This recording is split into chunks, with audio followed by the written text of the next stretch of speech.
Hello everyone, welcome to the all exam place. This is Shifali here. और आज हम आपके साथ फॉरेस्ट के लिए मींस बायो की स्टडी करने वाले हैं। आज से हम शुरू कर रहे हैं बायोलॉजी।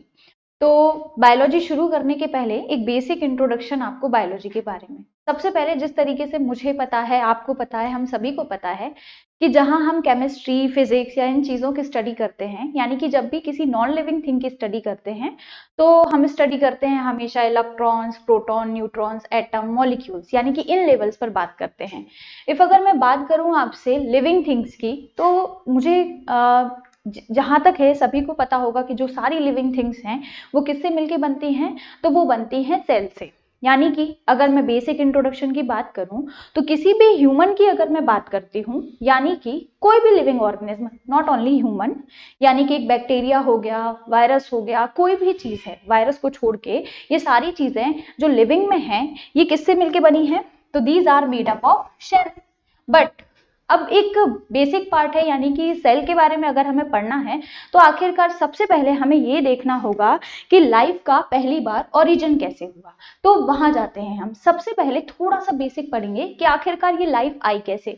जैसे मैंने अभी आपको बोला कि जब भी हम केमिस्ट्री की बात करते हैं तो हमेशा हम किसकी बात करते हैं, हम बात करते हैं एटम्स की, मॉलिक्यूल्स की। यानी कि अगर हम इन सारी चीजों की बात करें तो एटम फॉर्म हुए, मॉलिक्यूल्स फॉर्म हुए, देन उससे एलिमेंट्स, कंपाउंड, इन सारी चीजों की बात करते हैं।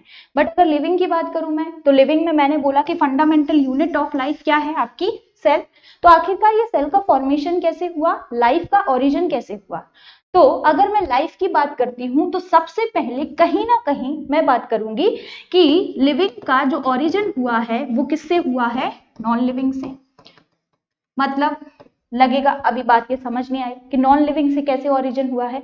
नॉन लिविंग से ओरिजिन होने का मतलब ये है कि किसी ना किसी टाइम पर सबसे पहले किसका फॉर्मेशन हुआ होगा, सबसे पहले हुआ, सपोज दैट मानते हैं कि सबसे पहले कभी जो है एलिमेंट्स का जब फॉर्मेशन हो रहा था, तो इन एलिमेंट्स के फॉर्मेशन के टाइम पर कार्बन का फॉर्मेशन हुआ, हाइड्रोजन का फॉर्मेशन हुआ, ऑक्सीजन का भी फॉर्मेशन हुआ। इस दुनिया की सबसे बड़ी प्रैक्टिकल लैब की अगर मैं बात करूं तो वो कौन है, नेचर। यानी कि नेचर एक बहुत बड़ा प्रैक्टिकल लैब है। अब इसको एक और एग्जांपल से समझते हैं।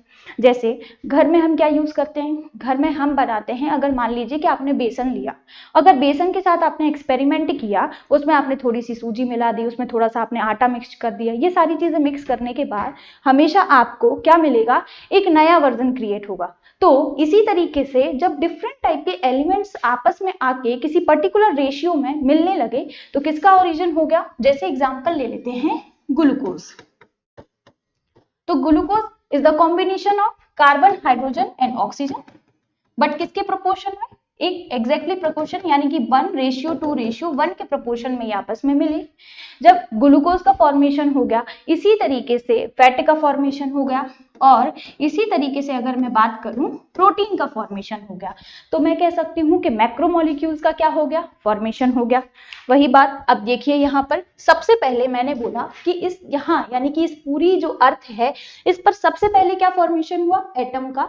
एटम के बाद क्या बना, मॉलिक्यूल्स, और मॉलिक्यूल्स के बाद क्या बना है, मैक्रोमोलिक्यूल्स। मैक्रोमोलिक्यूल्स में जैसे मैंने बात की आपसे, ग्लूकोज की बात हो गई, फैट की बात हो गई, प्रोटीन यानी कि अमीनो एसिड्स की बात हो गई। ये सारी चीजें जब बनी तब जाके किसका फॉर्मेशन हुआ, डिफरेंट टाइप के ऑर्गेनेल। अब ये ऑर्गेनेल क्या है आगे चल के देखेंगे।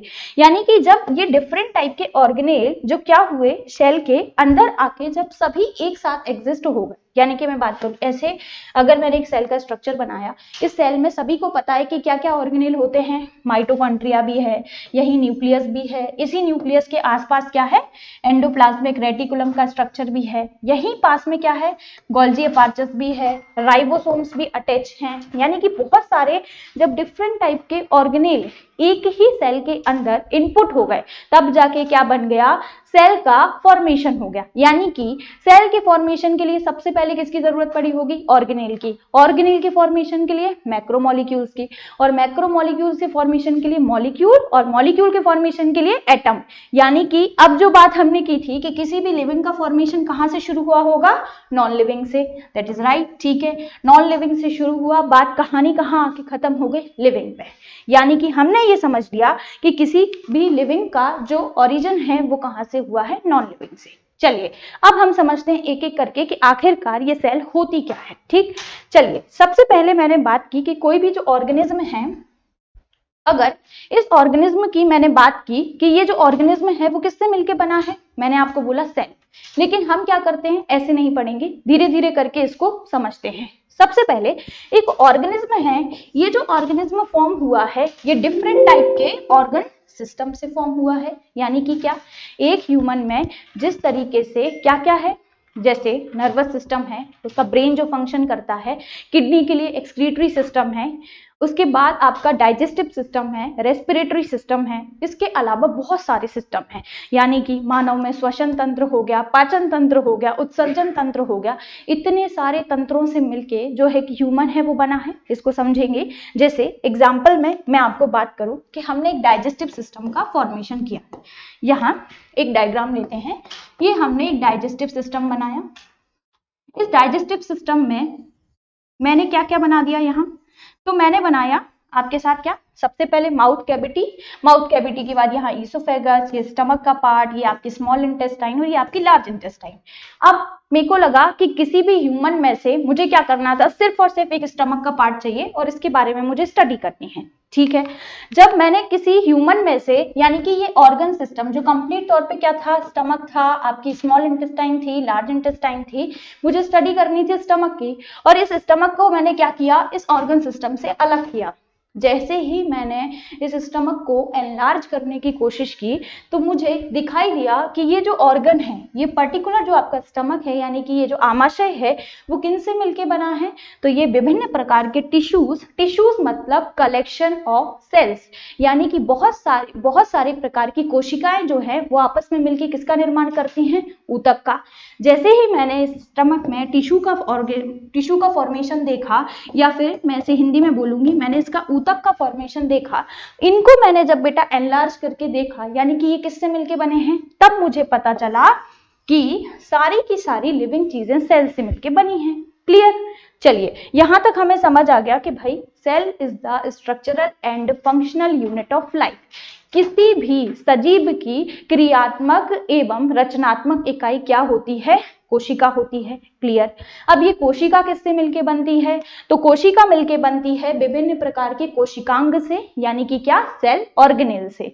तो कोशिका is form from different type of cell organelles. ये क्लियर हुआ। आखिरकार ये ऑर्गेनेल किससे मिलके बने, आपने देखा कि जब मैक्रोमोलिक्यूल बने तब जाके क्या बने, ऑर्गेनेल। और मैक्रोमोलिक्यूल किससे बने हैं, मॉलिक्यूल से, और मॉलिक्यूल का फॉर्मेशन किससे हुआ है, एटम से। ठीक, चलिए इसको हम यहां ड्रॉ कर लेते हैं और एक बार सीक्वेंस समझने की कोशिश करते हैं। सबसे पहले क्या, एटम, एटम के बाद क्या, मॉलिक्यूल, और मॉलिक्यूल के बाद क्या हुआ है यहाँ, मैक्रोमोलिक्यूल, और इस मैक्रोमोलिक्यूल के बाद अगर मैं बात करूं तो क्या बनेंगे इससे, ऑर्गेनेल, और ऑर्गेनेल से क्या फॉर्म हो जाएगा, ऑर्गेनेल से फॉर्म होगा सेल, सेल आगे चल के क्या बनाएगी, टिश्यू, और टिश्यू आगे चल के क्या बनाएंगे, ऑर्गन्स, और ऑर्गन आगे चल के क्या बनाएंगे, ऑर्गन सिस्टम। जैसे कि यहां हमने बात की थी एक डाइजेस्टिव सिस्टम की, और इसी तरीके से ह्यूमन में बहुत सारे सिस्टम जो हैं वो प्रेजेंट होते हैं, और ये ऑर्गन सिस्टम आगे चल के क्या बनाएगा, तो ये ऑर्गन सिस्टम आगे चल के बनाएंगे ऑर्गेनिज्म। ठीक, इतना क्लियर हुआ। अच्छा, अब ये सारी बातें जब हो रही थी पहली बार कि सेल क्या है, ऑर्गेनिज्म क्या है, ये सारी बातें, तो पहली बार इस बात को किसने बताया, ये एक सेल का स्ट्रक्चर है, इस पर हम अभी बाद में बात करते हैं, तो सबसे पहले इसके बारे में किसने बताया। देखिए, जिस तरीके से मैंने अभी आपको बताया परिभाषा के तौर पे कि प्रत्येक जीवधारी का शरीर जो है वो एक या अनेक छोटी छोटी रचनाओं से निर्मित होता है, जिन्हें क्या कहते हैं, कोशिका कहते हैं। यानी कि कोशिका क्या है, किसी भी जीवधारी की, लिविंग की क्या है, सबसे छोटी यूनिट होती है, और यही क्या है, रचनात्मक एवं क्रियात्मक इकाई है। ठीक, यानी कि it is the structural and functional unit of life. अब बात तो हो गई, यहाँ डेफिनेशन भी हो गई, डेफिनेशन में दो वर्ड्स भी आ गए, स्ट्रक्चरल है और प्लस फंक्शनल है। लेकिन ये स्ट्रक्चरल है तो कैसे है और फंक्शनल है तो कैसे है, अभी हम देखेंगे। पहली बार जो है वो बेटा सेल के बारे में बात किसने की थी, तो the cell was discovered by Robert Hooke. ठीक, यानी कि ये जो सेल की आपकी खोज है पहली बार किसने की थी, तो पहली बार इसके बारे में बताया हमें सर रॉबर्ट हुक ने। और रॉबर्ट हुक ने किसमें बताया, तो उनकी एक बुक का नाम है, क्या नाम है उनकी बुक का, माइक्रोग्राफिया। तो पहली बार इन्होंने माइक्रोग्राफिया पुस्तक में, यानी कि इस बुक में पहली बार इन्होंने बताया कि कोशिका क्या होती है। तो सेल की डिस्कवरी पहली बार रॉबर्ट हुक ने कब की, 1665 में। क्या बताया कि cell is the structural and functional unit of life. ठीक, अब कभी अगर पूछा जाता है कि रॉबर्ट हुक ने जो है वो सेल की जो डिस्कवरी है वो किस में की थी, तो आप बताएंगे कि ये प्लांट सेल में की थी। किसमें की थी, प्लांट सेल में, यानी कि पहली बार इन्होंने बताया था पादप कोशिका में। और उन्होंने कोशिका नहीं देखी थी, एक्चुअली में उन्होंने क्या देखा था, बहुत सारी कोशिका भित्ति जो है, यानी कि बहुत सारी कोशिकाओं का एक समूह, जिसमें बाहर से क्या दिख रहा था, कोशिका भित्ति, यानी कि ये मृत जो है वो कोशिका इन्होंने देखी थी। तो पहली बार लिविंग कोशिका के बारे में बात, यानी कि सजीव कोशिका के बारे में बात किसने की थी, तो उन्होंने बात की थी एंटोनी वॉन ल्यूवेनहॉक ने। ठीक है, चलिए अब आगे देख लेते हैं। कोशिका की परिभाषा में हमने दो चीजें देखी। सबसे पहली चीज देखी कि ये क्या है, किसी भी कोशिका की संरचनात्मक, और दूसरा एक और शब्द देखा था हमने, क्रियात्मक इकाई है, यानी कि क्या, इट इज द फंक्शनल, और दूसरा स्ट्रक्चरल। ठीक, ये फंक्शनल यूनिट है और दूसरा स्ट्रक्चरल यूनिट है। अब भाई फंक्शनल यूनिट है तो क्यों है, और स्ट्रक्चरल यूनिट है तो क्यों है। स्ट्रक्चर के बारे में अभी देखा हमने, क्या देखा स्ट्रक्चर, आपने देखा कि अगर मैं किसी भी बॉडी का कोई भी पार्ट जो है, अगर मैं किसी भी बॉडी पार्ट को जो है निकालने की कोशिश करूंगी, ये है ह्यूमन में से मान लीजिए कि मैंने किसी भी पार्ट को निकाला, स्टमक को निकाला, निकालने के बाद क्या मिला, सबसे पहले ऑर्गन सिस्टम देखे, ये ऑर्गन सिस्टम में स्टमक को निकाला था, फिर क्या दिखा था हमें, बहुत सारे टिश्यूज, और टिश्यूज क्या बना रहे थे मिलके, टिश्यूज किससे बने थे, सेल से। तो मतलब ये तो समझ आ गया कि किसी भी ह्यूमन को आप क्या करोगे, अगर आपने किसी भी ह्यूमन, किसी भी ऑर्गेनिज्म को क्या किया, एक बार एनलार्ज करने की कोशिश की, तो आपको पता चलेगा कि ये डिफरेंट टाइप की सेल से मिलके बना है। जैसे एक वॉल का फॉर्मेशन, यानी कि एक दीवार का जब आप निर्माण करते हैं तो क्या होता है, बहुत छोटे छोटे प्रकार की ईंटों से मिलके बनता है ये। उसी तरीके से मानव का जो शरीर है या किसी भी जीवधारी का शरीर है वो विभिन्न प्रकार की कोशिकाओं से मिलके बनेगा। ठीक, चलिए अब अगला सवाल बनता है कि भाई ये फंक्शनल की क्या बात है। फंक्शनल को समझने के पहले मैं आपको यहाँ थोड़ा समझाना चाहती हूँ कि कोशिका आखिरकार दिखती कैसे है। अब ये तो समझ आ गया कि किसी भी जीवधारी का निर्माण जो है वो कोशिका से होता है, लेकिन ये कोशिका दिखती कैसी है, ये देखिए। ये कोशिका का एक स्ट्रक्चर है, यानी कि किसी भी कोशिका को हमने क्या किया, सबसे पहले उसका बाइसेक्शन किया, यानी कि उसको क्या कर दिया, बीच से कट करने के बाद, यानी कि बीच से विभाजन करने के बाद एक जो कोशिका है वो उसका आकार कुछ हमें ऐसा दिखाई देता है। ये जो है एक बाहर की लेयर है, ये है सबसे बाहर की लेयर कोशिका की। ठीक, इस कोशिका के अंदर, यानी कि इस बाहर की लेयर के अंदर, ये अंदर क्या प्रेजेंट है, कुछ लिक्विड सा प्रेजेंट है। ठीक, एक लिक्विड भरा हुआ है, इस लिक्विड के अंदर आपको छोटे छोटे बहुत से पार्टिकल्स दिखाई दे रहे होंगे, जैसे ये। इसके बाद आपको ये येलो कलर की, ये जो ग्रीन से कलर की संरचना दिखाई दे रही है, एक ये है, ये ब्लू कलर का स्ट्रक्चर दिखाई दे रहा है। इसके अलावा आपको कुछ दाने दाने जैसी संरचना दिखाई दे रही है। इसके अलावा ये बीच का एक जो पार्ट है ये भी दिखाई दे रहा होगा। इसका मतलब ये है कि मैंने आपको क्या बताया कि कोशिका का जो एक स्ट्रक्चर है वो कैसा दिखता है, ऐसा दिखता है। इसका मतलब है कि अगर मैं कोशिका के बारे में बात करती हूँ तो मुझे क्या दिखाई दिए, तीन चीजें दिखाई देती हैं। सबसे पहले क्या दिखा मुझे, एक वो तरल पदार्थ दिखा जो कोशिका के अंदर भरा हुआ है, यानी कि एक कुछ लिक्विड क्या है हमारे पास, सब्सटेंस है जो कोशिका के अंदर है। दूसरा हमें क्या दिखाई भाई, सेल के कुछ ऑर्गेनेल दिखे, यानी कि सेल में क्या प्रेजेंट है, यानी कि किसी भी कोशिका के अंदर जो छोटे छोटे उसके अंग प्रेजेंट हैं या उपस्थित हैं उन्हें आप क्या कह दोगे, कोशिकांग। क्या कहेंगे, कोशिका के अंग अर्थात कोशिकांग। ठीक, तो क्या दिखा आपको, तीन चीजें दिखी हमें। सबसे पहले क्या दिखी, ये आउटर लेयर दिखी, ये आउटर लेयर के अंदर क्या भरा था, एक लिक्विड प्रेजेंट था। इस लिक्विड के अंदर आपको बहुत सारी चीजें जो है वो दिखाई दे रही हैं और इन बहुत सारी चीजों को ही हमने क्या नाम दिया है, इन बहुत सारी चीजों को नाम दे दिया, क्या क्या आपने बोल दिया इनको कोशिकांग या सेल के ऑर्गेनेल। एक एक करके हम इनके नामों पर जाएंगे, लेकिन उसके पहले हम जरा देख लेते हैं कि भाई और क्या उपस्थित है। आपने देखा कि ये बाहर की जो लेयर है इसका भी कुछ नाम रखना पड़ेगा, तो इस लेयर का नाम हमने क्या रखा है, इस लेयर को हमने नाम दिया है क्या,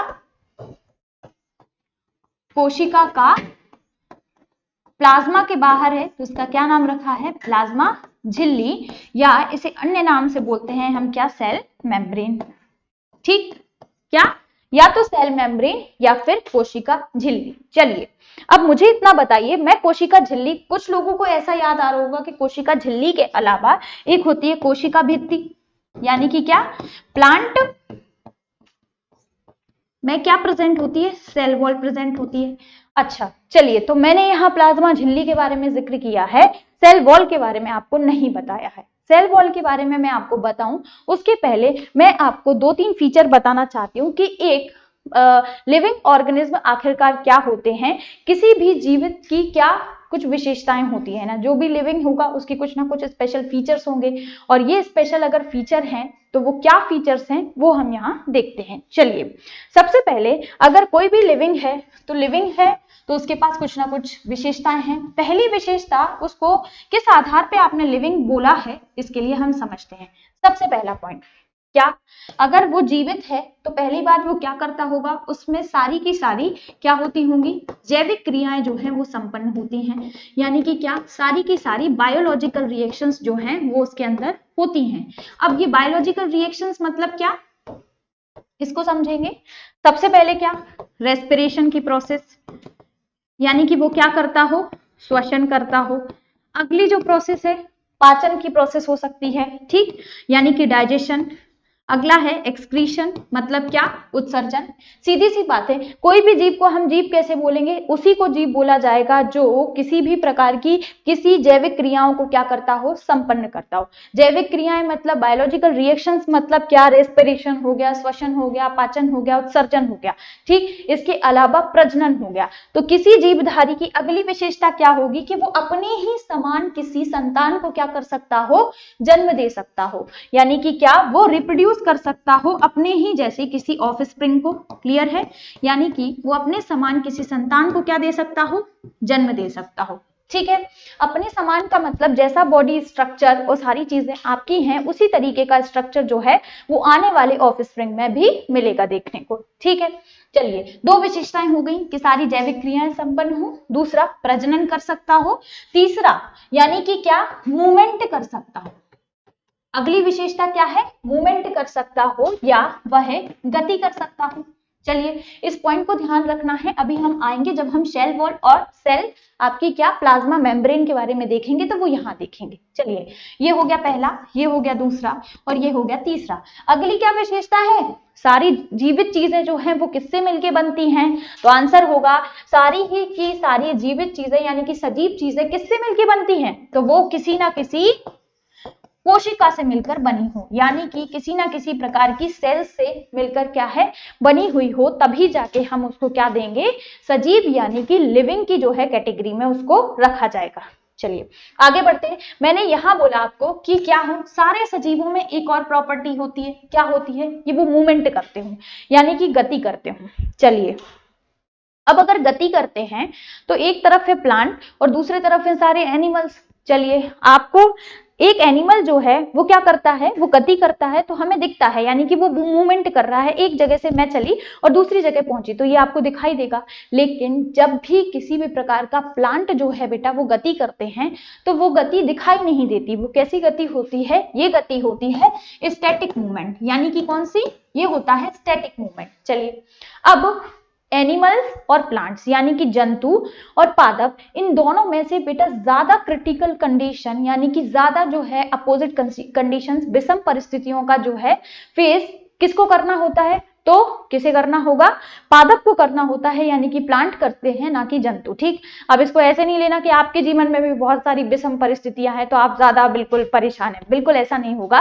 प्लांट्स बेटा ज्यादा अपोजिट कंडीशंस को क्या करते हैं, फेस करते हैं। कैसे, आंधी, तूफान, वर्षा, अग्नि, यानी कि कोई भी चीज हो जाए, सारी चीजों को फेस करना है किसको, प्लांट्स को। इसीलिए प्रकृति को सबके बारे में चिंता है, नेचर सबके बारे में जानती है, इसीलिए जो उसका स्ट्रक्चर होता है ना, उसको उसी के हिसाब से जो है डिजाइन किया जाता है।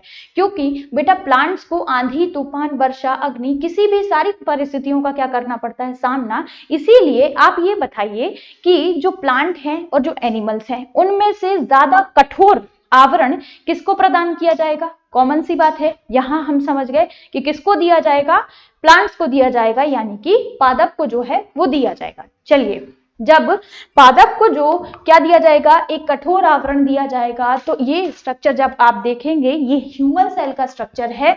तो जिस तरीके से एक सेल का स्ट्रक्चर यहां होगा, उसी तरीके से प्लांट सेल में जो स्ट्रक्चर होगा वो कैसा होगा, सबसे आउटर लेयर में क्या प्रेजेंट होगी, सेल वॉल, यानी कि इसको क्या बोलेंगे हिंदी में, कोशिका भित्ति। ठीक, सेल वॉल प्रेजेंट होगी और इसे क्या नाम देंगे हम, कोशिका भित्ति। क्या ये एनिमल में प्रेजेंट होगी, बिल्कुल भी नहीं होगी, क्योंकि इसको क्या किया गया है, उस परिस्थिति के हिसाब से डिजाइन किया गया है जहां इसकी आवश्यकता है। ठीक है, इतना समझ आ गया। यानी कि अगर वो पादप कोशिका है तो इनमें क्या मिलेगी हमें, कोशिका भित्ति, और अगर वो जंतु कोशिका है तो इनमें हमें क्या देखने को मिलेगा, सबसे पहले प्लाज्मा मेम्ब्रेन, या फिर आपकी क्या, कोशिका झिल्ली। चलिए इसके बारे में बात करते हैं। आउटर लेयर सबसे आखिरी की, अगर जंतु है तो क्या, कोशिका झिल्ली, सेल मेम्ब्रेन, अगर पादप है तो कोशिका भित्ति। अब देखना यहाँ है कि कुछ ऐसे सूक्ष्म जीव हैं जिनमें भी क्या पाई जाती है, कोशिका भित्ति होती है। जैसे कुछ बैक्टीरिया ऐसे होते हैं, आपके कुछ कवक ऐसे होते हैं जिनमें क्या, यानी कि बैक्टीरिया और फंगस में भी क्या मिलती है, हमें सेल वॉल मिलती है। तो जब हम उनका अध्ययन करेंगे वहां देखेंगे डिटेल से कि किसमें क्या प्रेजेंट होता है। अभी के लिए एक सेल है, सेल वॉल किसमें प्रेजेंट होगी, प्लांट्स में। ठीक, सेल क्या होगी, मेम्ब्रेन किसमें प्रेजेंट होगी, एनिमल्स में। ये देखिए एक ह्यूमन सेल का डायग्राम जो है। अब समझना ये है कि हमने तीन चीजें देखी थी। सबसे पहले क्या, आउटर स्ट्रक्चर, किसी भी कोशिका का एक आउटर स्ट्रक्चर जो है जब हमने देखा था तो हमने क्या देखी थी, तीन चीजें जो है यहां देखी थी। सबसे पहले देखा था आपने क्या, कोशिका किससे बनी हुई है, कोशिका झिल्ली, और अगर वो पादप कोशिका है तो सबसे पहले क्या मिलेगा, कोशिका भित्ति, सेल वॉल। ठीक, और एनिमल में कोशिका झिल्ली, प्लांट में पहले कोशिका भित्ति, उसके बाद कोशिका झिल्ली, और फिर सारे के सारे कोशिका के अंदर क्या प्रेजेंट है, एक द्रव्य प्रेजेंट है जिसे हम क्या नाम देते हैं, प्लाज्मा। क्या नाम देते हैं, प्लाज्मा नाम देते हैं। और अगला है आपका क्या, ये हो गया कोशिका झिल्ली भित्ति, ये हो गया द्रव्य प्लाज्मा। इस प्लाज्मा के अंदर क्या प्रेजेंट है, इस प्लाज्मा के अंदर प्रेजेंट है क्या, आपके कोशिकांग। कोशिकांग यानी कि क्या, सेल ऑर्गेनेल।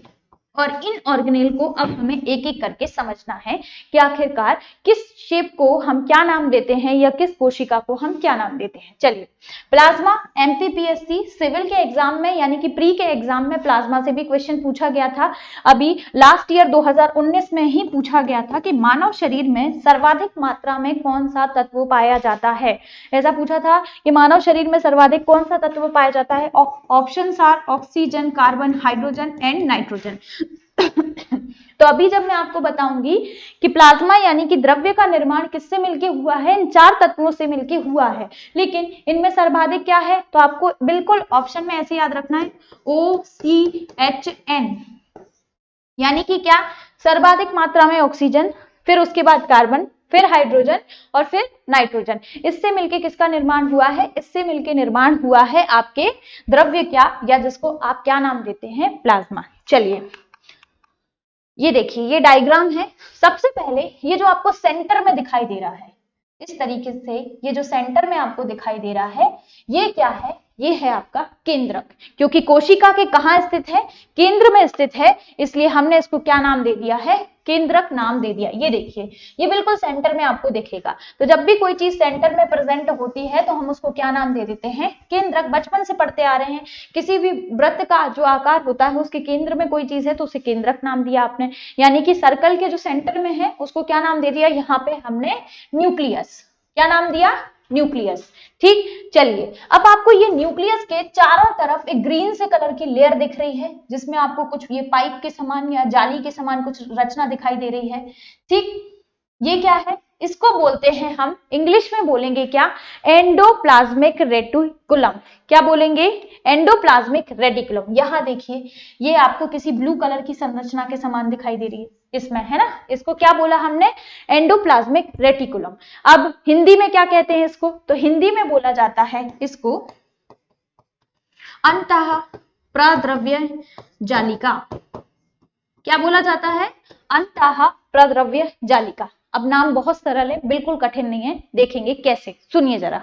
मैंने बोला ये जो पूरी कोशिका है इसके अंदर क्या भरा हुआ है, इस कोशिका के अंदर भरा हुआ है एक द्रव्य। ठीक है, अब सुनिए, आपने दो शब्द सुने होंगे, एक अंतः और एक दूसरा वाह। यानी कि क्या, कोई भी चीज अगर किसी के अंदर उपस्थित है तो आप नाम दे दोगे उसको अंतः, और अगर वो उसके बाहर उपस्थित है तो क्या नाम दे दोगे आप उसे, वाह। तो नाम बिल्कुल सरल है, यानी कि क्या, अंतः प्रेजेंट है, यानी कि किसी भी द्रव्य के अंदर जो चीज उपस्थित है और उसका स्ट्रक्चर कैसा है, जाली के समान है, तो उसका नाम दे दिया हमने अंतः प्रद्रव्य जालिका। इंग्लिश के लिए भी सेम है, सेम कैसे है, एंडो, और दूसरा शब्द सुना है आपने एक्सो।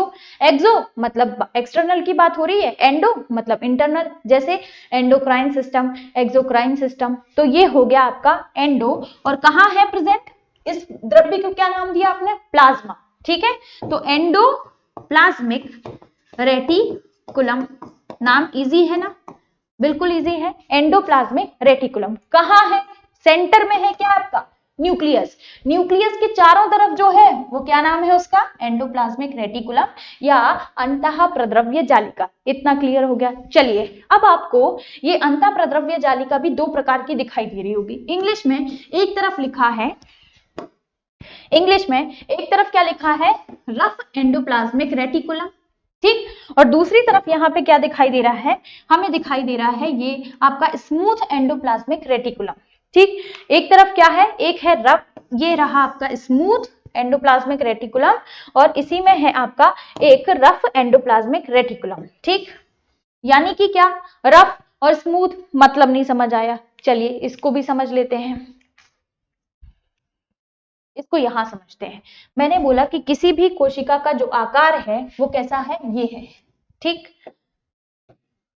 किसी भी कोशिका का जो है आकार ऐसा है।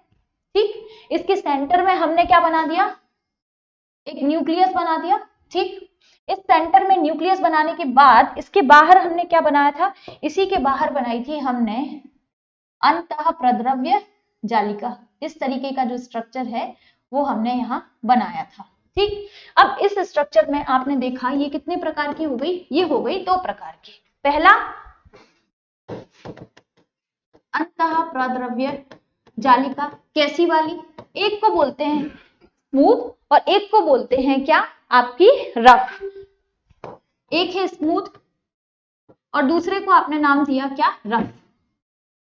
ठीक, अब बिल्कुल आपको ऐसे याद रखना है, एकदम बिल्कुल नॉर्मल एग्जांपल से, जिस तरीके से एक्यूप्रेशर, जब हम किसी का भी एक्यूप्रेशर मतलब ब्लड प्रेशर के लिए, या जो आपके एक्यूप्रेशर जो बॉडी में पॉइंट होते हैं उनके लिए जो स्लीपर आप यूज करते हैं, तो उन स्लीपर्स में ऐसा लगता है जैसे उन स्लीपर्स में बीच में क्या हो, बटन बटन करके ऐसे स्पॉट होते हैं। तो जब आप उनको पहनोगे तो वो आपको कैसी दिखाई देंगी, रफ दिखाई देंगी। और एक जो नॉर्मल स्लीपर आती है जो बिल्कुल कैसी होती है, फ्लैट होती है, वो कैसी दिखाई देंगी आपको, एकदम स्मूथ दिखाई देंगे। अब उसी एग्जाम्पल को बिल्कुल आपको यहाँ पर फिट करना है। देखिए डायग्राम हम देखेंगे, यहाँ आपको इस एंडोप्लाज्मिक रेटिकुलम पर क्या दिखाई दे रहा है, तो इस एंडोप्लाज्मिक रेटिकुलम पर आपको दिखाई दे रहे हैं ये छोटे छोटे से कुछ क्या, यहाँ कुछ छोटे छोटे से ग्रेन्यूल्स यहाँ पर आपको प्रेजेंट दिख रहे हैं, यानी कि छोटे छोटे से कण उपस्थित दिख रहे हैं। और इन्हीं कणों को आप क्या कहते हैं, इन्हीं कणों के साथ जब हम किसी एंडोप्लाज्मिक रेटिकुलम को पढ़ेंगे तो रफ आपको कहाँ फील होगा, जिसके ऊपर ये छोटे छोटे से ग्रेन्यूल प्रेजेंट हैं, तो वो क्या हो जाएगी, रफ एंडोप्लाज्मिक रेटिकुलम। और इसके बाद की जो है वो आपको कहीं कहीं पर कैसी दिखाई देगी, स्मूथ एंडोप्लाज्मिक रेटिकुलम, यानी कि जिसके ऊपर ये अटैच नहीं होंगे।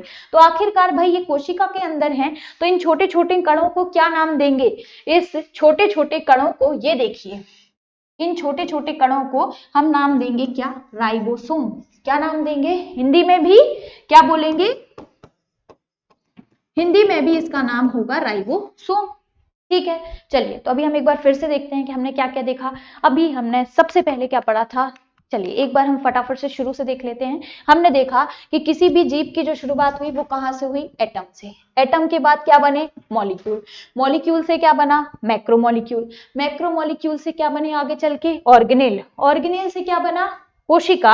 इन कोशिकाओं के समूह को क्या कहते हैं हम, ऊतक या टिश्यू। और इनके समूह को क्या कहते हैं आप, ऑर्गन, या फिर किसकी संज्ञा दी जाती है, अंग। विभिन्न प्रकार के अंग से मिलकर क्या निर्माण होता है, ऑर्गन सिस्टम या फिर आपका अंग तंत्र। अब अंग तंत्र क्या होता है मैं अभी आपको इसके बाद बताऊंगी। और अंग तंत्र से मिलकर क्या बन गया आपका ऑर्गेनिज्म या फिर ह्यूमन। ठीक, इसके बाद ये जो ह्यूमन था वो हमने देखा किससे मिलके बना, अल्टीमेटली सेल। तो पहली बार मैंने बोला कि सेल के बारे में किसने बताया था, तो पहली बार जो है किसने बताया था, रॉबर्ट हुक ने बताया था। कब बताया था, सन 1665 में बताया था। किसमें बताया था, तो एक माइक्रोग्राफिया नाम की पुस्तक है जो प्रकाशित हुई थी, उसमें पहली बार इसके बारे में बताया गया। चलिए आगे बढ़ेंगे। मैंने बोला कि अगर इस कोशिका के बारे में उन्होंने बताया तो किसमें बताया, आप बोलेंगे प्लांट सेल में बताया था या मृत कोशिका में बताया गया था। ठीक है, चलिए अब किसी जीव की संरचना किससे होनी चाहिए, कोशिका से ही होनी चाहिए, तभी उसको हम क्या बोलेंगे, जीवित बोलेंगे। यानी कि क्या, तो सबसे पहले ये पता हो कि किसी भी जीवित की क्या विशेषता है, तो लगभग ये सारी चीजें किसी भी एक जीव में उपस्थित होनी चाहिए, तभी हम उसको किसकी श्रेणी में रखेंगे, जीवित यानी कि लिविंग की श्रेणी में रखेंगे। चलिए नाम के लिए सबसे पहले वो क्या करता हो, जैविक क्रियाएं संपन्न करता हो, उसका निर्माण कोशिकाओं से मिलके हुआ हो, उसमें गति की विशेषता यानी कि मूवमेंट होता हो, मूवमेंट की प्रोसेस होती हो, वो अपने समान किसी संतति को जन्म दे सकता हो, संतान को जन्म देता हो यानी कि रिप्रोड्यूस करता हो, प्रजनन करता हो, और सभी प्रकार की क्या बायोलॉजिकल रिएक्शंस जो है उसमें संपन्न होती हो, तभी हम उसको क्या नाम देंगे, जीव। यानी कि जीव को पढ़ना है तो किसको पढ़ना पड़ेगा, कोशिका। चलिए स्ट्रक्चर देखा हमने, कोशिका में कितने प्रकार की चीजें जो है मोटे मोटे तौर पे कोशिका में क्या क्या दिखा। तो सबसे पहले भाई आउटर स्ट्रक्चर, यानी कि वो जो कोशिका है उसमें हमें क्या क्या देखने को मिल रहा है, तो कोशिका झिल्ली, और अगर वो पादप है तो उस केस में कोशिका भित्ति। ठीक, इस कोशिका के अंदर क्या उपस्थित है, तो इस कोशिका के अंदर क्या उपस्थित है, एक द्रव्य उपस्थित है जिसे क्या नाम देते हैं हम, प्लाज्मा। ठीक, क्या नाम देते हैं, प्लाज्मा, यानी कि क्या, जीव द्रव्य। ठीक, इसके बाद है कोशिका के कुछ अंग जो हैं इस जीव द्रव्य में हमें दिखाई देते हैं। अब उन कोशिकाओं के अंगों के बारे में ही हम बात कर रहे हैं। तो सबसे पहले हमने क्या देखा, हमने इन ऑर्गेनेल में सबसे पहले देखा क्या, केंद्रक। ये रहा कोशिका के केंद्र में जो उपस्थित है उसे केंद्रक कहते हैं, इंग्लिश में क्या बोलते हैं, न्यूक्लियस बोलते हैं। इस केंद्रक के चारों ओर क्या उपस्थित है, तो इस केंद्रक के चारों ओर उपस्थित है कौन सी जालिका, अंतः प्रद्रव्य जालिका। क्यों, क्योंकि ये इस द्रव्य के, इस प्लाज्मा के अंदर प्रेजेंट है, इसलिए हमने क्या नाम रख दिया, एंडोप्लाज्मिक रेटिकुलम या अंतः प्रद्रव्य जालिका। चलिए अब ये अंतः प्रद्रव्य जालिका हो गई। इस जालिका पर अगर ये छोटे छोटे से दाने दाने जैसा स्ट्रक्चर अगर अटैच है तो क्या नाम रखोगे, rough endoplasmic reticulum. Rough endoplasmic reticulum मतलब हिंदी में क्या बोलते हैं हम, इस शब्द के आगे बस लगा दीजिए खुरदरी अंतः प्रद्रव्य जालिका, बस। और हिंदी में इसको, और दूसरा पार्ट यानी कि जिसको हम बोलते हैं स्मूथ एंडोप्लाज्मिक रेटिकुलम, तो इसको क्या नाम दोगे आप, चिकनी अंतः प्रद्रव्य जालिका। क्या बोलोगे, चिकनी अंतः प्रद्रव्य जालिका। जिसके ऊपर राइबोसोम अटैच है वो क्या हो गई आपकी, रफ एंडोप्लाज्मिक रेटिकुलम। जिसके ऊपर अटैच नहीं है वो क्या हो गई, आपकी स्मूथ एंडोप्लाज्मिक रेटिकुलम। चलिए आगे बढ़ते हैं। अब आगे बढ़ने पे आपको क्या दिखाई दे रहा है, ये देखिए ये आपको ग्रीन से कलर की एक ट्यूब्यूल यानी कि एक नलिका के समान जो है संरचनाएं दिखाई दे रही होंगी। ये जो नलिका के समान आपको संरचना इस तरीके से ये जो दिखाई दे रही हैं, इसका क्या नाम रखेंगे हम? इसका नाम रख दीजिए आप क्या? इसका नाम, क्योंकि एक अंकल हैं, इन्होंने उनकी क्या करी थी? डिस्कवरी की थी, तो इनका क्या नाम हो जाएगा? इसका नाम है क्या? गोल्जी अपार्चस। क्या नाम है? गोल्जी अपार्चस, यानी कि क्या? गोल्जी काय। हिंदी में क्या? जिसकी काया किसके समान हो? जिसकी काया किसके समान हो? गोल्जी के समान हो, वो क्या हो गया? गोल्जी काय। और यही है जो आपको क्या करता है? प्रोटीन के निर्माण में, जो प्रोटीन की पैकिंग में क्या करता है? सहायता करता है या सहायक होता है। ठीक है, ये हो गया क्या आपका? ये हो गई आपकी गोल्जी काय। यहां हो गई एंडोप्लाज्मिक रेटिकुलम। इसके ऊपर क्या दिखा आपको? केंद्रक। तीन चीजें हो गई, केंद्रक हो गया, केंद्रक के चारों तरफ होगी अंतःप्रद्रव्य जालिका, इसके बाहर गोल्जी काय। अब ये आपको कुछ टमाटर के जैसा कुछ स्ट्रक्चर दिखाई दे रहा है, यानी कि क्या? या तो टमाटर कह लो या जूते के आकार के समान एक स्ट्रक्चर जो है वो आपको दिखाई दे रहा होगा। और यही कारण है हमारी तुम्हारी सभी की ऊर्जा का, यानी कि ये जो दिन भर में चलना फिरना कोई भी काम करना, आपके अंदर जो ऊर्जा का प्रवाह हो रहा है ना, उसके लिए कौन रिस्पॉन्सिबल है? तो ये माइटोकॉन्ड्रिया। इससे मिलिए जरा, यही आपकी जिंदगी का आधार है, यानी कि बेस है। अगर ये नहीं होता तो मानव में ऊर्जा का निर्माण नहीं होता। इसीलिए अभी हमने क्या देखा था कि कोशिका को जीवन की संरचनात्मक एवं क्रियात्मक इकाई कहते हैं। क्रियात्मक मतलब हर एक कोशिका कोई ना कोई क्या कर रही है? कार्य कर रही है। अगर ये कोशिकाएं नहीं होती तो आपके शरीर में ऊर्जा का निर्माण नहीं होता और एनर्जी का फॉर्मेशन नहीं होता, तो आपके ऑर्गन्स काम नहीं कर पाते। ऑर्गन काम नहीं करते तो ऑर्गन सिस्टम काम नहीं करता, और सिस्टम काम नहीं करता तो मतलब ह्यूमन भी काम नहीं कर पाता। तो इसका क्या नाम रखेंगे हम? इसका नाम है माइटोकॉन्ड्रिया। इसका क्या नाम है? इसका नाम है माइटोकॉन्ड्रिया। यानी कि क्योंकि इसकी खोज भी किसने की थी, इसके बारे में बात कर लेंगे अभी थोड़ी देर में, कि एक अल्टमैन और एक अंकल, क्या नाम है? बेंडा। तो इन दोनों ने मिलकर किसके बारे में बात की है? माइटोकॉन्ड्रिया के बारे में। इसको energy house of the cell, यानी कि क्या? कोशिका का ऊर्जा गृह भी कहा जाता है। इसे क्या कहा जाता है? कोशिका का ऊर्जा गृह भी जो है वो इसे कहते हैं। ये हो गया आपका माइटोकॉन्ड्रिया। कितने ऑर्गेनेल हो गए? 4 हो गए। ठीक, चलिए, ये केंद्रक, केंद्रक के बाहर एंडोप्लाज्मिक रेटिकुलम, इसके बाद ये ग्रीन कलर का जो स्ट्रक्चर देखा हमने, ये गोल्जी काय। ये गोल्जी काय क्या करता है? प्रोटीन का क्या करता है? पैकिंग। इसके बाद ये जो एंडोप्लाज्मिक रेटिकुलम है, ये क्या करता है? ये करता है राइबोसोम के साथ मिलकर किसका निर्माण? प्रोटीन का निर्माण। चलिए, अब इसके बाद आपको ये कुछ सर्कुलर सा स्ट्रक्चर जो है वो दिखाई दे रहा होगा, है ना? ये सर्कुलर सा जो स्ट्रक्चर है वो आपको दिखाई दे रहा होगा। इस सर्कुलर से स्ट्रक्चर को हम क्या नाम देंगे या इनको और क्या कहा जाता है, आप देखेंगे। ये देखिए, यहाँ जो आपको ये स्ट्रक्चर दिखाई दे रहा है, इसका नाम रखेंगे हम क्या? लाइसोसोम। क्या नाम रखेंगे? लाइसोसोम। इस स्ट्रक्चर का क्या नाम है आपका? लाइसोसोम। इसको बोला जाता है, इसी स्ट्रक्चर को कहते हैं लाइसोसोम। ठीक, अब कंफ्यूज नहीं होना है। जो छोटे ग्रेन्यूल है उनको कहते हैं राइबोसोम, और ये जो बड़ा ग्रेन्यूल है यानी कि ये जो बड़ा कण है, इसको नाम दे देंगे हम लाइसोसोम। चलिए, अब यहाँ आइए, यहाँ भी वही स्ट्रक्चर है, बिल्कुल सेम टू सेम। आपको ये देखिए, ये राइबोसोम है।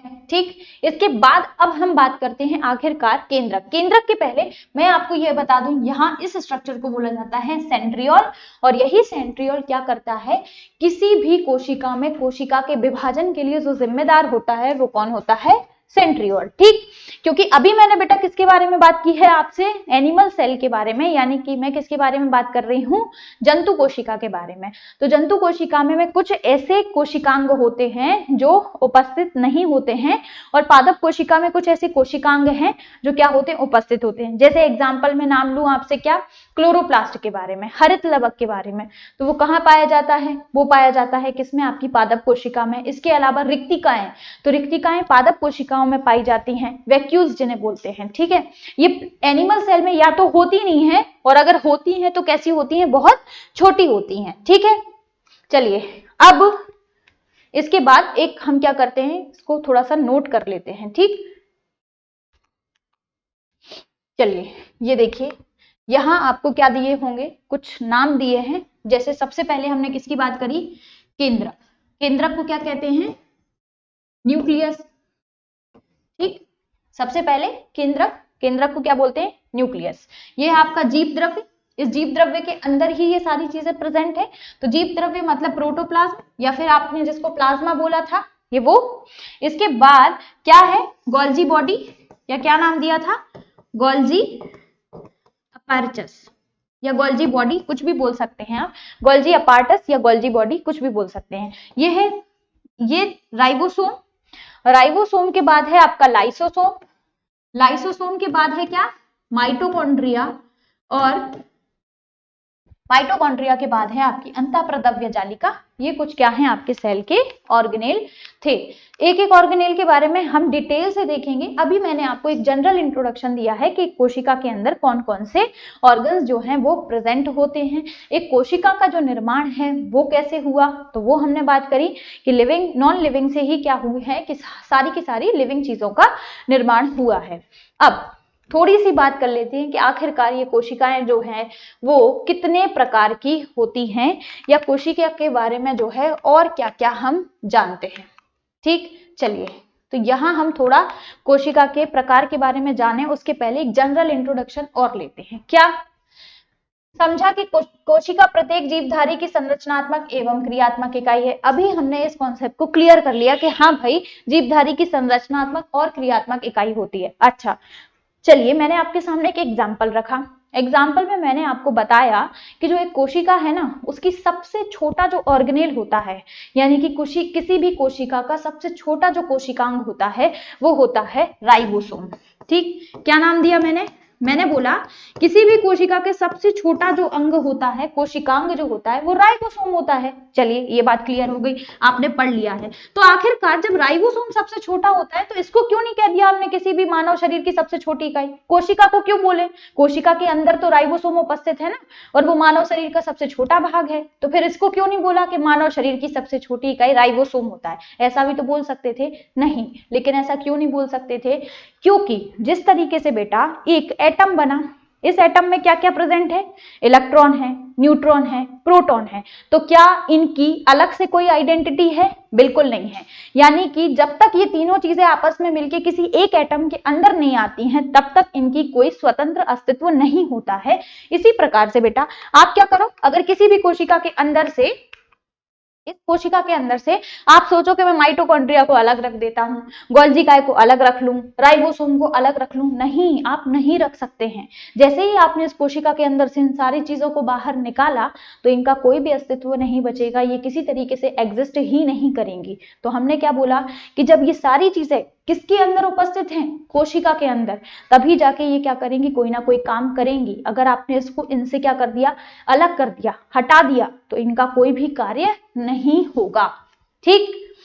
ओके, समझ गए आप लोग कि चलिए आपने बोला इसीलिए इसको संरचनात्मक, और ये कोई ना कोई बेटा कार्य कर रहे हैं, इसीलिए इसको क्या बोला था हमने, फंक्शनल बोला था, ठीक है। अब प्रत्येक जीवधारी पौधे का शरीर किससे मिलकर बनता है, कोशिकाओं से, ठीक है, हो गया। 1665 में क्या हुआ था, इन्होंने खोज की थी, ये आपने देखा था। इन्होंने, मैंने आपको बोला था कि ये क्या देखा था, इन्होंने देखे थे कुछ हॉलो चैम्बर्स, यानी कि क्या, इन्होंने देखा था कोशिका भित्ति के बारे में, ना कि कोशिका को ही देखा था। इन्होंने कुछ ऐसे हनी बी लाइक करके ऐसे स्ट्रक्चर देखा था, ये ऐसे, और इस हनी बी लाइक स्ट्रक्चर को इन्होंने क्या नाम दे दिया था, यानी कि इनको ये लेयर दिखी थी, तो इनने इस सबको क्या नाम दे दिया, कंपार्टमेंट, यानी कि क्या, सेल। लेकिन ये एक्चुअल सेल नहीं थे, ये कैसे थे, इन्होंने बोला था कि ये क्या है, सेल्स हैं, बट ये क्या है, पादप कोशिका की भित्ति का आकार था, ठीक। चलिए और ये किसमें थे, तो मृत कोशिका यानी कि डेड सेल में थे। हमने पहले ही बात कर ली थी कि ये क्या है, आपकी डेड सेल है। चलिए पहली बार बेटा जीवित, ठीक, पहली बार जीवित की बात करें या किसी मुक्त कोशिका की जो खोज है, यानी कि क्या फर्स्ट लिविंग सेल की अगर बात करते हैं तो कौन, एंटोनी वॉन ल्यूवेनहॉक ने जो है इसकी खोज की थी। अच्छा, यहां से आपको एक और चीज याद आनी चाहिए फिर कि एंटोनी वॉन ल्यूवेनहॉक को किसका पिता कहा जाता है, तो father of bacteria, father of bacteria यानी कि क्या, जीवाणु की जो खोज है, जीवाणु का जो पिता है, जीवाणु विज्ञान का जो पिता है वो किसको कहते हैं हम, एंटोनी वॉन ल्यूवेनहॉक को कहते हैं। तो सबसे पहले मृत कोशिका की खोज रॉबर्ट हुक ने। अगर बात करें कि लिविंग सेल की खोज तो ल्यूवेनहॉक ने। और ल्यूवेनहॉक को इसके अलावा और क्या कहा जाता है, जीवाणु विज्ञान का पिता यानी कि क्या, फादर ऑफ बैक्टीरिया। चलिए आगे बढ़ते हैं। एक कोशिका सिद्धांत, ठीक, कोशिका सिद्धांत की बात करेंगे हम, यानी कि कोशिका सिद्धांत पर बढ़ने से पहले आपको ये क्लियर हो चुका है आपकी कोशिका क्या है, कोशिका के अंदर क्या होता है, कितने प्रकार के ऑर्गेनेल यानी कि अंग इसमें उपस्थित होते हैं। चलिए, तो दो आपके साइंटिस्ट हैं, जर्मन बॉटनिस्ट थे, यानी कि जो आपकी बायोलॉजी में दो ब्रांचेस हैं, बायो में दो ब्रांचेस हैं, अरस्तु यानी कि फादर ऑफ बायोलॉजी जिनको बोला जाता है, एरिस्टोटल, इन्होंने बायो जो है आपका जो जीव विज्ञान है इसको प्रमुख दो शाखाओं में विभाजित किया था। तो पहली बार हम क्या बोलेंगे, जीव विज्ञान का द्विजगत वर्गीकरण किसने दिया था, अरस्तु ने। पहली बार बायोलॉजी को कितने भाग में, दो पार्ट में डिवाइड किया था, किसने किया था, अरस्तु ने किया था, एरिस्टोटल ने किया था। कौन कौन से हैं वो दो भाग, एक है पादप जगत और दूसरा है जंतु जगत, यानी कि क्या, एक को आप बोलोगे एनिमल और दूसरे को बोलेंगे हम प्लांट। चलिए, और ये दो जगत वर्गीकरण किसने दिया था, तो अभी हमने देखा ये किसने दिया था, अरस्तु ने। ठीक, अरस्तु को इसके अलावा क्या कहा जाता है, फादर ऑफ बायोलॉजी, यानी कि क्या, जीव विज्ञान का पिता भी इनको ही कहते हैं। तो जो हमारे अरस्तु अंकल हैं यानी कि एरिस्टोटल हैं, इन्होंने क्या बोला कि एक पादप जगत होगा, एक जंतु जगत होगा। चलिए, जंतु जगत मतलब क्या, स्टडी ऑफ एनिमल्स, विज्ञान की वह शाखा जिसके अंतर्गत आप जंतुओं का अध्ययन करते हैं वो क्या कहलाता है, तो आप बोलोगे उसको जूलॉजी बोलते हैं। क्या बोलते हैं, जूलॉजी। और विज्ञान की वह शाखा जिसके अंतर्गत हम किसका अध्ययन करते हैं, किसका, प्लांट का, पादप का, तो वो क्या कहलाएगा आपका, बॉटनी। ठीक, तो अब यहाँ क्या शब्द लिखा है, यहाँ लिखा है जर्मन बॉटनिस्ट, यानी कि क्या, कौन से आपके वनस्पति विज्ञानी, यानी कि कौन से थे, ये कोशिका सिद्धांत के बारे में दो साइंटिस्ट ने बताया, और ये दोनों ही साइंटिस्ट किससे रिलेटेड हैं, साइंस की बॉटनी वाली ब्रांच से। इन्होंने क्या दिया है, इन्होंने, एक का नाम है स्लाइडेन और दूसरे का नाम है क्या, स्वान। ठीक, इन्होंने बताया, स्लाइडेन एंड स्वान, इन्होंने क्या दिया, कोशिका विज्ञान के बारे में बताया सबसे पहले, और उन्होंने सिद्धांत में क्या दिया है कि हर एक जो जीव है उसका शरीर जो है वो किससे मिलके बना होता है, या तो एक कोशिका से या फिर बहु कोशिका से। अब हमें यहाँ फिर से एक नई चीज मिल गई इंग्लिश में, the body of every organism is made up of single cell यानी कि यूनिसेल्यूलर और सेवरल सेल्स यानी कि क्या, मल्टी सेल्यूलर। मतलब क्या, अब फिर कहानी आ गई कि भाई ये एक कोशिकीय क्या है और ये बहुकोशिकीय क्या है। चलिए, तो इस बात को समझने के लिए आपको समझना होगा क्या, कोशिका के प्रकार। अब कोशिका के प्रकार हम समझें उसके पहले हमें ये समझना होगा कि आखिरकार ये कोशिका जो है हम इसको कितने पार्ट में डिवाइड कर सकते हैं। तो इन कोशिकाओं को जो है हम विभाजित कर सकते हैं कितने पार्ट में, कितने पार्ट में, लगभग 3 पार्ट में। 3 पार्ट में कैसे, सबसे पहले अगर कोई जीव जो है वो सिर्फ और सिर्फ किससे मिलकर बना है, एक ही कोशिका से या फिर एक से अधिक कोशिका से, तो इसका मतलब है कि हम देखेंगे कोशिका के आधार पर ये कितने प्रकार की होती हैं। किसी जीव में एक कोशिका उपस्थित है या दो कोशिकाएं हैं, तो यानी कि बेसिस ऑफ सेल्स में हमने डिवाइड किया, तो ये कितना दिखाया, 2 प्रकार की। पहली अभी देखिए हमने, या तो हो सकता है वो यूनिसेल्यूलर और या हो सकता है वो मल्टी सेल्यूलर, यानी कि या तो वो हो सकता है कैसा, एक कोशिका से निर्मित, तो ऐसे जीव को बोलेंगे एक कोशिकीय, या हो सकता है वो बहुत सारी कोशिकाओं से मिलके बना हो, तो उसको आप बोलोगे क्या, बहुकोशिकीय। क्या, या तो एक कोशिका से निर्मित है तो एक कोशिकीय, या फिर मल्टी सेल्यूलर से निर्मित है यानी कि एक से ज्यादा कोशिकाओं से मिलके बना हुआ है, तो उसको क्या बोलेंगे हम, बहुकोशिकीय। आइए नेक्स्ट देखेंगे, एक ये हो गया एक कोशिकीय, दूसरा हो गया बहुकोशिकीय। अगर उस जीव के अंदर क्या प्रेजेंट है, अगर उस जीव के अंदर क्या प्रेजेंट है, केंद्रक उपस्थित है, तब क्या बोलेंगे। और अगर केंद्रक उपस्थित नहीं है या अविकसित रूप में है या विकसित रूप में है तो ये हम बोलेंगे कि न्यूक्लियस के आधार पे, यानी कि क्या, केंद्रक के फॉर्मेशन के आधार पे कोशिका कितने प्रकार की होती है। अभी देखा था हमने स्ट्रक्चर, सबसे सेंटर में क्या था, न्यूक्लियस। तो कुछ कोशिकाएं बेटा ऐसी भी होती हैं जिनमें क्या प्रेजेंट नहीं होता है, न्यूक्लियस प्रेजेंट नहीं होता है, यानी कि केंद्रक उपस्थित या तो होता भी है तो कैसी अवस्था में, अविकसित अवस्था में होता है। तो इसके आधार पर कोशिका कितने प्रकार की हो जाएंगी, 2 प्रकार की। कौन कौन सी, एक को बोलेंगे हम प्रोकैरियोटिक, एक को बोलेंगे प्रोकैरियोटिक और दूसरे को हम बोलेंगे क्या, यूकैरियोटिक। दूसरे को क्या बोलेंगे, यूकैरियोटिक। हिंदी में भी सेम नाम चलेंगे, बस देवनागरी में लिखना है आपको, ठीक। एक को नाम दिया आपने क्या, प्रोकैरियोटिक, और एक को नाम दिया यूकैरियोटिक। किसके आधार पे, अगर उसमें केंद्रक अविकसित अवस्था में है तो प्रोकैरियोटिक, या फिर केंद्रक है ही नहीं तो क्या होगा, प्रोकैरियोटिक। अगर उसमें केंद्रक उपस्थित है तो क्या नाम होगा, यूकैरियोटिक, ठीक है। या केंद्रक के अंदर उसका जो जेनेटिक मटेरियल है वो क्या है, वो सारी चीजें। चलिए, एक हो गया प्रोकैरियोटिक, दूसरा हो गया यूकैरियोटिक। एक हो गया आपका कौन सा, यूनिसेल्यूलर, और एक हो गया मल्टीसेल्यूलर। अब 2 आधार और हैं, यानी कि कुछ कोशिकाओं में, जंतुओं में कुछ कोशिकांग उपस्थित होते हैं जबकि पादप कोशिकाओं में कुछ कोशिकांग उपस्थित नहीं होते हैं। तो इसके आधार पर हमने कितने बार में डिवाइड कर लिया, 2 पार्ट में, ऑलरेडी पढ़ चुके हैं। सबसे ज्यादा विषम परिस्थितियों का जो है फेस किसको करना पड़ता है, प्लांट्स को। क्या उपस्थित होता था, सेल वॉल। यहां क्या था, सेल मेम्ब्रेन। तो मतलब 2 प्रकार से हो गए ना। एक और हो गया कौन, जंतु कोशिका, और दूसरी हो गई पादप कोशिका। यानी कि ये हो जाएगी आपकी कौन सी सेल, एनिमल सेल, और दूसरी हो जाएगी आपकी प्लांट सेल। क्लियर है।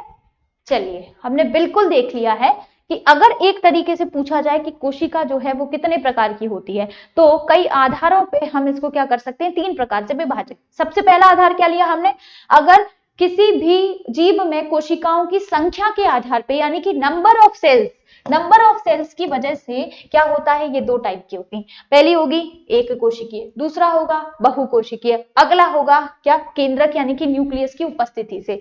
तो पहला हो गया क्या आपका प्रोकैरियोटिक, और दूसरा हो गया यूकैरियोटिक, और अगला हो गया जंतु कोशिका या पादप कोशिका। सर बीच में पॉज है क्या। तो देखा था हमने 3 टाइप से जो है वो कोशिका का विभाजन कर सकते हैं। कौन कौन से देखे हमने अभी देखा कि कोशिका जो है वो हम अगर कोशिका के नंबर्स के आधार पे बात करते हैं, यानी कि उसमें कितनी कोशिकाएं किसी भी लिविंग में या किसी भी जीव में प्रेजेंट हैं ऑर्गेनिज्म में, तो उसके आधार पे कितने प्रकार के, 2 प्रकार से। पहला देखा हमने यूनिसेल्यूलर, और दूसरा देखा हमने क्या, मल्टीसेल्यूलर, ठीक। चलिए, दूसरा क्या था, अगर कोशिका में क्या है, केंद्रक की उपस्थिति है तो इसके आधार पे कितने पार्ट में विभाजित, यानी कि अगर केंद्रक या तो अविकसित है यानी कि अंडर डेवलप्ड है, और पूरी तरीके से विकसित हो चुका है यानी कि पूरी तरीके से डेवलप, तो वो होगा यूकैरियोटिक। अगर मान लीजिए कि न्यूक्लियस प्रेजेंट भी नहीं है, मतलब एब्सेंट है, तो भी प्रोकैरियोटिक, और जिसमें प्रेजेंट है वो क्या कहलाएगा, यूकैरियोटिक। और अगला है आपका जंतु कोशिका और पादप कोशिका। अब बस इसके बाद हम ये 2 चीजें और देख लेते हैं, फिर इसके बाद हम बात करेंगे आगे की। यानी कि हमें सबसे पहले देखना है कि प्रोकैरियोटिक और यूकैरियोटिक किसको देखते हैं, कहते हैं। तो यूकैरियोटिक और प्रोकैरियोटिक में सबसे पहले आपको बताऊं तो पहले एक बार जरा नजर डाल लीजिए। ये है एक प्रोकैरियोटिक की कोशिका का स्ट्रक्चर, और इसे ये कहेंगे हम एक यूकैरियोटिक की कोशिका का स्ट्रक्चर। कोशिका का स्ट्रक्चर अभी सभी ने आप लोगों ने समझा कि ये क्या है, ये सबसे आउटर लेयर होती है कोशिका की, ठीक है। फिर इसके अंदर ये बीच में क्या उपस्थित होता है, केंद्रक होता है।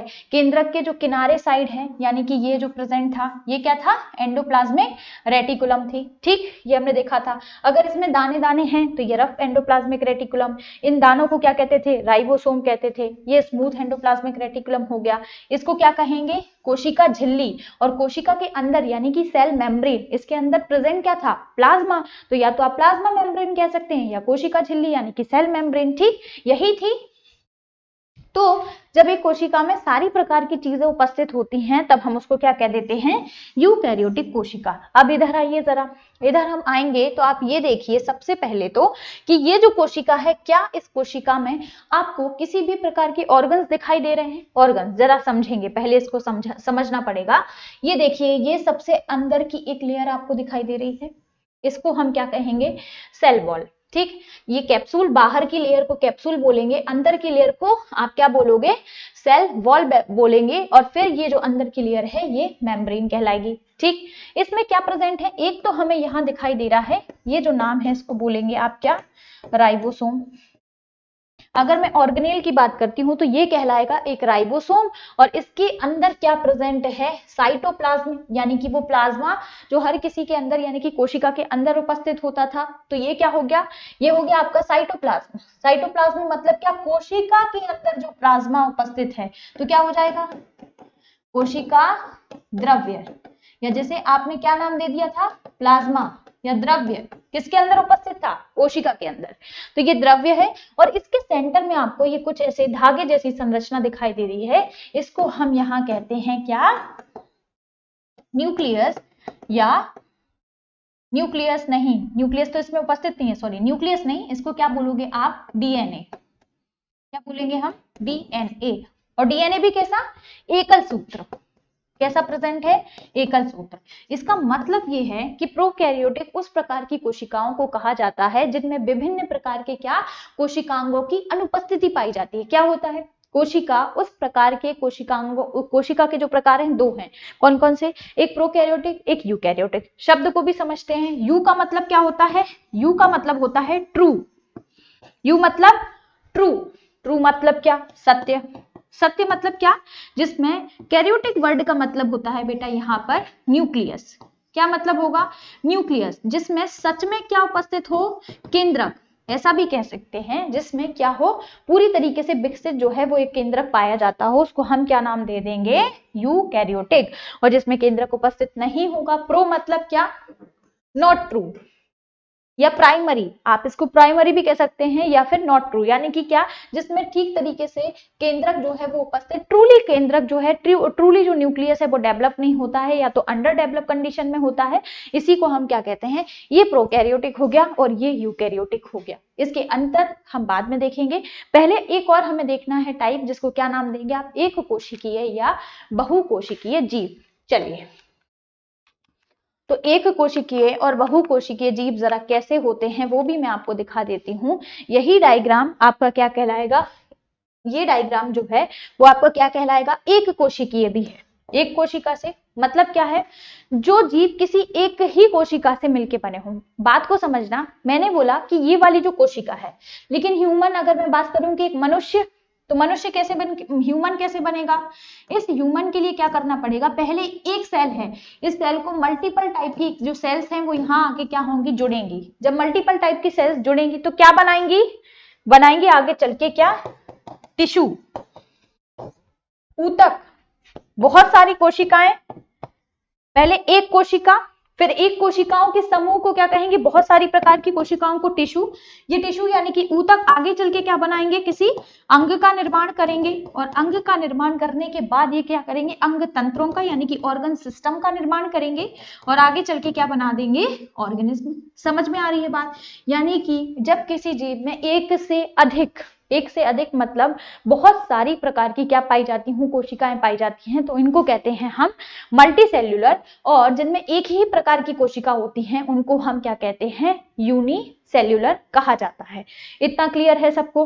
अब हम पहले क्या देखेंगे, सारे कोशिकांगों के बारे में एक एक करके डिटेल से पढ़ेंगे, और उसके बाद हम क्या करेंगे, इनके बारे में एक बार और क्या लेंगे, पूरा रिव्यू लेंगे कि आखिरकार प्रोकैरियोटिक क्या है, यूकैरियोटिक। क्योंकि जब तक मैं आपको कोशिकांगों के बारे में नहीं पढ़ाऊंगी, जैसे कि डीएनए क्या होता है, गुणसूत्र क्या होते हैं यानी कि क्रोमोसोम्स क्या होता है, क्रोमेटिन किसे कहा जाता है, इसके अलावा जीन किसे कहा जाता है, हिस्टोन प्रोटीन क्या होता है, तब तक आपको जो है यूकैरियोटिक और प्रोकैरियोटिक का अंतर ठीक से समझ नहीं आएगा।